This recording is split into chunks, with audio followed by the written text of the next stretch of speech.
చేనేత కార్మికులకు రాష్ట్ర ప్రభుత్వం అండగా ఉంటుందని మంత్రి పొన్నం ప్రభాకర్ అన్నారు. హన్మకొండ జిల్లా భీమదేవరపల్లి మండలం ములకనూరులో జాతీయ చేనేత దినోత్సవం సందర్భంగా పద్మశాలీలతో కలిసి కేక్ కట్ చేసి కొండ లక్ష్మణ్ బాపూజీ చిత్రపటానికి పూలమాల వేసి నివాళులర్పించారు. చేనేత వస్త్రాలు ధరించి చేనేత వర్గాలకు సమాజంలో ప్రతి ఒక్కరూ చేనేత వస్త్రాలు ధరించి ఆదరించాలని కోరారు. చేనేత వృత్తి రక్షణకు సమాజంలో పద్మశాలీలు ఐక్యంగా ఉండి ప్రభుత్వం నుంచి మనకు రావాల్సిన హక్కులను సాధించుకోవాలని అన్నారు.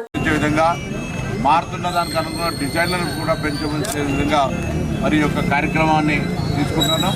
తప్పకుండా సమాజంలో ఉన్నటువంటి అందరూ కూడా చేనేత వర్గానికి అండగా ఉండే విధంగా చేనేత వస్త్రాలను ధరించడం కావచ్చు, చేనేత బట్టలకు సంబంధించిన ఆదరించడం కావచ్చు చేయాలని సందర్భంగా కోరుకుంటూ నేతన్నలందరికీ కూడా ఈ యొక్క జాతీయ చేనేత దినోత్సవం సందర్భంగా శుభం జరగాలని పెద్దలు ఆనాడు మన తెలంగాణ సాధనలో మొదటి దశ ఉద్యమంలోనే మంత్రి పదవిని సైతం త్యాగం చేసినటువంటి ఆచార్య కొండా లక్ష్మణ్ బాపూజీ గారిని మనం ఆదర్శంగా తీసుకోవాలి. ఆనాడు ఏ విధంగా పోరాటం చేసిండో ఇయ్యాలను వృత్తి రక్షణకు కావచ్చు లేదా సమాజంలో మన యొక్క సమస్యల్ని పరిష్కరించుకోవడానికి ఐక్యంగా పద్మశాలి వర్గం అంతా కూడా ఐక్యంగా ప్రభుత్వం నుంచి ఈ యొక్క హక్కులను సాధించే దిశలో ఉండాలని ఆకాంక్షిస్తూ మరొక్కసారి అందరికీ జాతీయ చేనేత దినోత్సవ శుభాకాంక్షలు.